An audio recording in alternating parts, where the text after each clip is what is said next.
নমস্কার বন্ধুরা, উত্তরা কিচেনে সবাইকে স্বাগত। নতুন বন্ধু পুরান বন্ধু সবার প্রতি রইল আমার অনেক অনেক ভালোবাসা। আজকে আমি শেয়ার করব পুঁই শাক, আলু, টমেটো আর পাইসা মাছ। একে বলে নাকি পাইসা মাছ। এই পাইসা মাছ দিয়ে আজকে আমি পুঁই শাক রান্না করব। আসুন দেখে নিই কীভাবে রান্না করি। শাকের পুঁই শাকটা সব থেকে, গ্যাসটা জ্বালিয়ে দিলাম।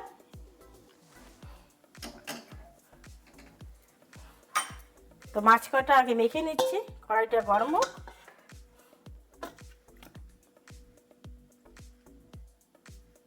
দিয়ে দিচ্ছি হলুদ গুঁড়ি, দিয়ে দিচ্ছি স্বাদ মতো লবণ, দিয়ে একটু ভালো করে মেখে নিচ্ছি। এই পাইসা মাছ দিয়ে পুঁই শাকটা রান্না করলে দারুণ লাগে খেতে। আর পুঁই শাকটায় গরম পড়ে গেছে, ঠান্ডা তো চলেই গেছে, আর এই পুঁই শাকটা এখন অনেক অনেক টেস্টি লাগে। তো মাছটা আমার মাখা হয়ে গেছে, কড়াইটা গরম হয়ে গেছে। আজকের পুঁই শাক রান্নাটা সরষের তেলেই করব। দিয়ে দিলাম সরষের তেল। তেলটা গরম হয়ে গেছে, দিয়ে দিচ্ছি একটু লবণ যাতে মাছটা না লেগে যায়। তেলটা একটু ছড়িয়ে দিচ্ছি।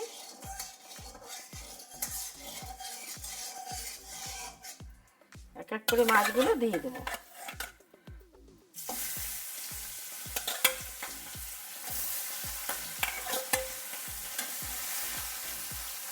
মাছ কটা ভাজা হোক, ততক্ষণ আমি পুঁই শাক আলু কেটে নিচ্ছি। মাছগুলো সুন্দর করে ভেজে নিয়েছি, এখন তুলে দিচ্ছি।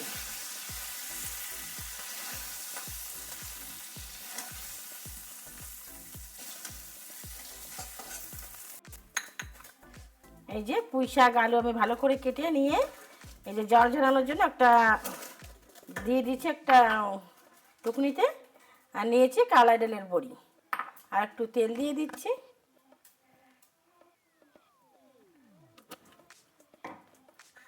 আদা, জিরা আর কাঁচা লঙ্কা এগুলো একটু বেটে নিচ্ছি। তেলটা গরম হয়ে গেছে, তো বড়িগুলো আগে একটু ভেজে নিই।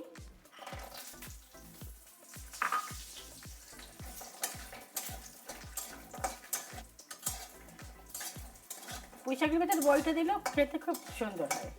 বন্ধুরা, যে যেখান থেকেই আমার ভিডিওটা দেখা শুরু করেছেন, দেশ বিদেশ কাছে দূরে, প্লিজ বন্ধুরা একটা লাইক দিয়ে দেখা শুরু করবেন। আর যারা এখনও নতুন সাবস্ক্রাইব করেননি, আজ প্রথম এসেছেন আমার চ্যানেলে, একটা লাইক দিয়ে সাবস্ক্রাইব করে পাশে থাকার অনুরোধ রইল। বড়িটা সুন্দর আমি লাল করে ভেজে নিয়েছি, এখন আমি তুলে নিচ্ছি।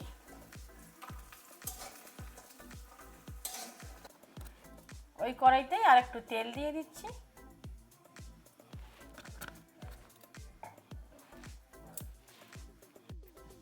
তেলটা গরম হয়ে গেছে, ফোড়নে দিচ্ছি শুকনো লঙ্কা, তেজপাতা আর 5 ফোড়ন।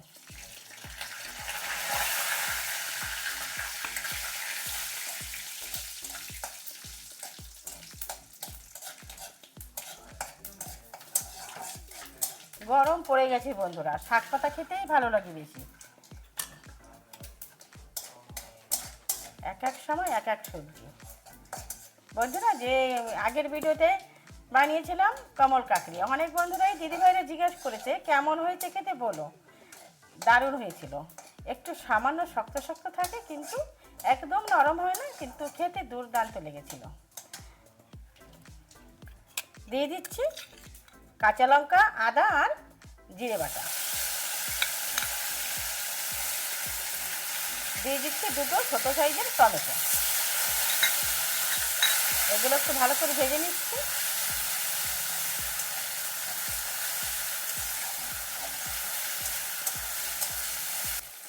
দিয়ে দিয়েছি 1 চামচ হলুদ, আর কাঁচা লঙ্কাটা বেশি ঝাল না, সেই জন্য সামান্য একটু লঙ্কা গুঁড়ি দিচ্ছি। দিয়ে ভালো করে একটু কষিয়ে নেব।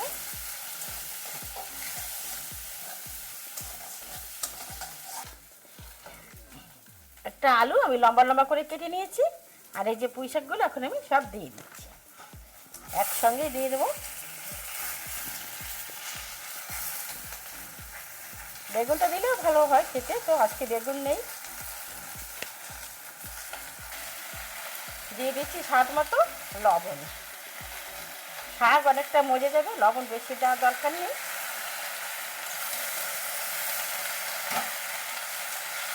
দিয়ে একটু চাপা দিয়ে দিচ্ছি।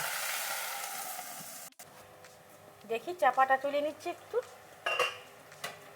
অনেকটাই মজে গেছে এই যে। বাহ, পুঁই শাকের যা গন্ধ বেরিয়েছে না, একদম দারুণ।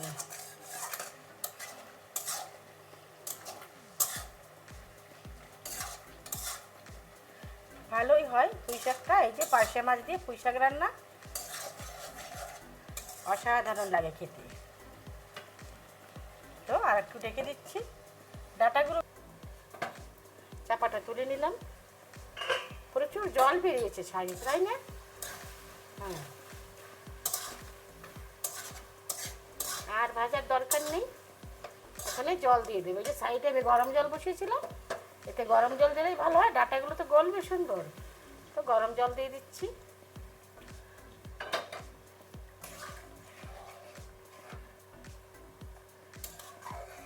একটু জলটা বেশি দিয়েছি কারণ বড়ি দেবো এখনো।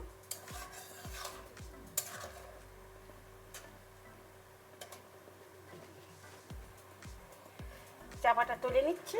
এই যে এখন দিয়ে দেবো মাছ।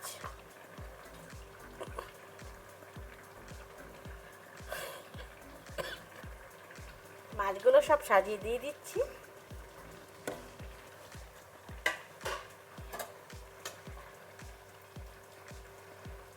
পুঁই শাকের ডাটা সিদ্ধতে এখনো দেরি হবে, তো এই যে বড়িগুলো এখনই দিয়ে দেবো।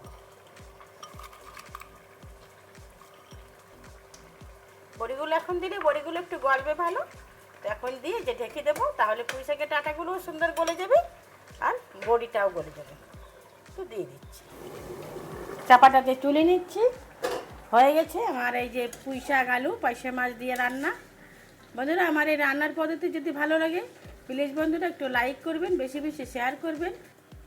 আমি অন্য একটা পাত্রে নামিয়ে নিয়েছি, দেখুন দেখতে কত সুন্দর হয়েছে পুঁই শাকের তরকারি। বন্ধুরা, এরকম নতুন নতুন ভিডিও পাওয়ার জন্য আমার সঙ্গে থাকবেন। এখন আমি আসি, দেখা হবে নতুন কোনো অন্য ভিডিওর সঙ্গে। ততক্ষণে আপনারা ভালো থাকুন, সুস্থ থাকুন। এখন আমি আসি।